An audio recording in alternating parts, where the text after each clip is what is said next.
A blockade is an effort to cut off supplies, war material or communications from a particular area by force, either in part or totally. A blockade should not be confused with an embargo or sanctions, which are legal barriers to trade. It is also distinct from a siege in that a blockade is usually directed at an entire country or region, rather than a fortress or city. While most blockades historically took place at sea, blockade is still used on land to prevent someone coming into a certain area. A blockading power can seek to cut off all maritime transport from and to the blockaded country, although stopping all land transport to and from the area may also be considered a blockade. Blockades restrict the trading rights of neutrals, who must submit for inspection for contraband, which the blockading power may define narrowly or broadly, sometimes including food and medicine. In the 20th century, air power has also been used to enhance the effectiveness of the blockade by halting air traffic within the blockaded airspace.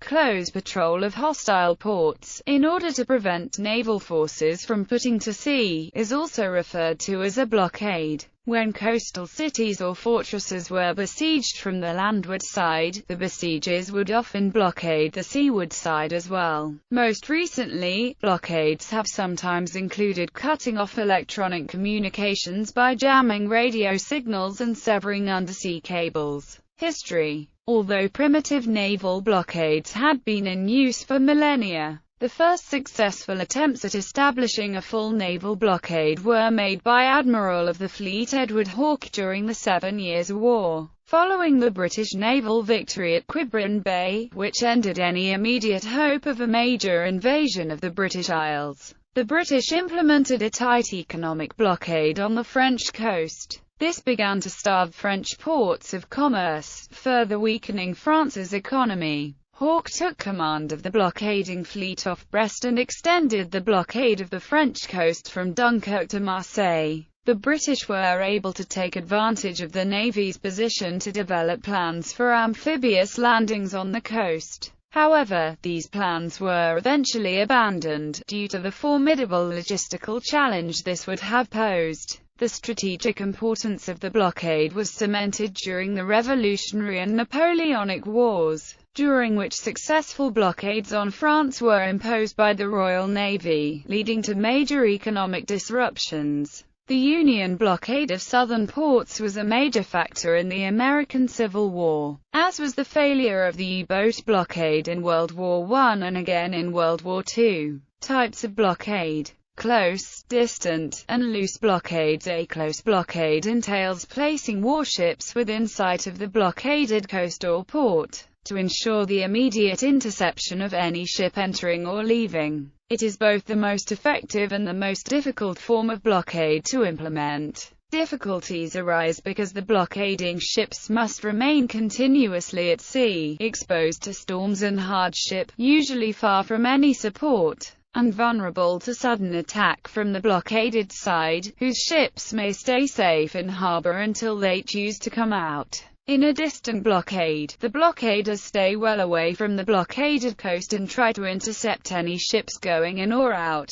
This may require more ships on station, but they can usually operate closer to their bases, and are at much less risk from enemy raids. This was almost impossible prior to the 16th century due to the nature of the ships used. A loose blockade is a close blockade where the blockading ships are withdrawn out of sight from the coast but no farther. The object of loose blockade is to lure the enemy into venturing out but to stay close enough to strike. British Admiral Horatio Nelson applied a loose blockade at Cadiz in 1805. The Franco-Spanish fleet under Pierre-Charles Villeneuve then came out, resulting in the Battle of Trafalgar. Pacific blockade. Until 1827, blockades were always a part of a war. This changed when France, Russia and Britain came to the aid of the Greek rebels against Turkey. They blockaded the Turkish-occupied coast, which led to the Battle of Navarino. War was never declared, however, so it is considered the first Pacific, i.e., peaceful, blockade.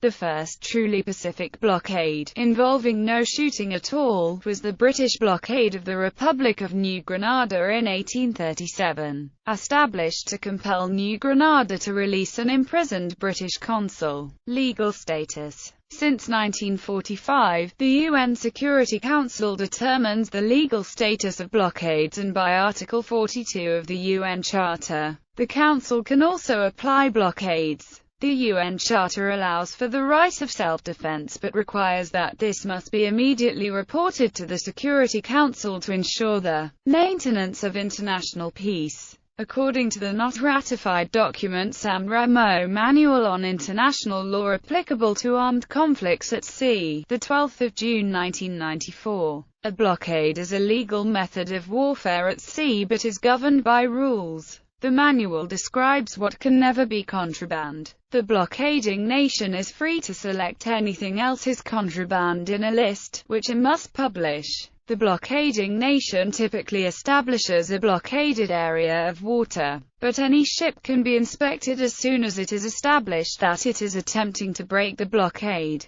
This inspection can occur inside the blockaded area or in international waters, but never inside the territorial waters of a neutral nation. A neutral ship must obey a request to stop for inspection from the blockading nation. If the situation so demands, the blockading nation can request that the ship divert to a known place or harbor for inspection. If the ship does not stop, then the ship is subject to capture. If people aboard the ship resist capture, they can be lawfully attacked. Act of war. Whether or not a blockade was seen as lawful depended on the laws of the nations whose trade was influenced by the blockade. The Brazilian blockade of Rio de la Plata in 1826, for instance, was considered lawful according to British law, but unlawful according to French and American law. The latter two countries announced they would actively defend their ships against Brazilian blockaders, while Britain was forced to steer for a peaceful solution between Brazil and Argentina. Civil disobedience. There are a number of protest actions with the specific aim of cutting off material, people or communications from a particular area by non-violence, either in part or totally. The effectiveness of such blockades rely on the principles of nonviolent resistance, especially the participation of people, and lock-on techniques. A sit-down strike is a form of civil disobedience in which an organized group of workers, usually employed at a factory or other centralized location, take possession of the workplace by sitting down at their stations, effectively preventing their employers from replacing them with strikebreakers. A non-violent picket is another example. It also illustrates the specificity of the blockade. Non-violent pickets may demand the blocking of some traffic while allowing other traffic, e.g., workers but not the customers, or customers but not workers.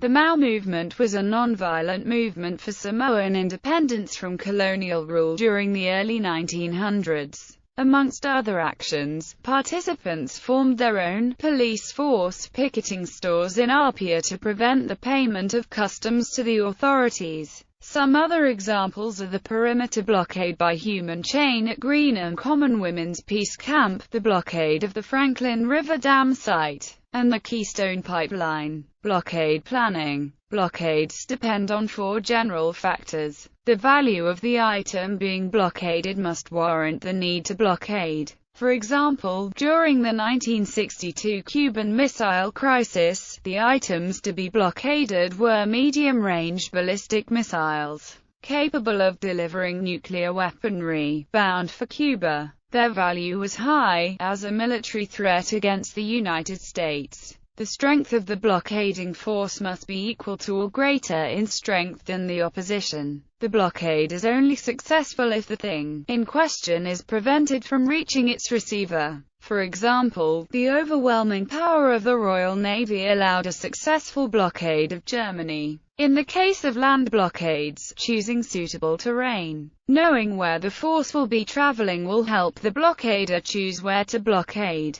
For example, forcing a garrison between a high mountain pass in order to bottleneck the opposing force. A blockade tends to be a long campaign requiring a long-term commitment by the blockading power. The Imperial Japanese Navy, however, made only sporadic efforts at blockade during the Pacific War, preferring to seek victory by fleet action. Blockade running. Blockade running is the practice of delivering cargo to a blockaded area. It has mainly been done by ships across ports under naval blockade. Blockade runners were typically the fastest ships available and often lightly armed and armored. However, it has now also been done by aircraft forming air bridges, such as over the Berlin blockade after World War II.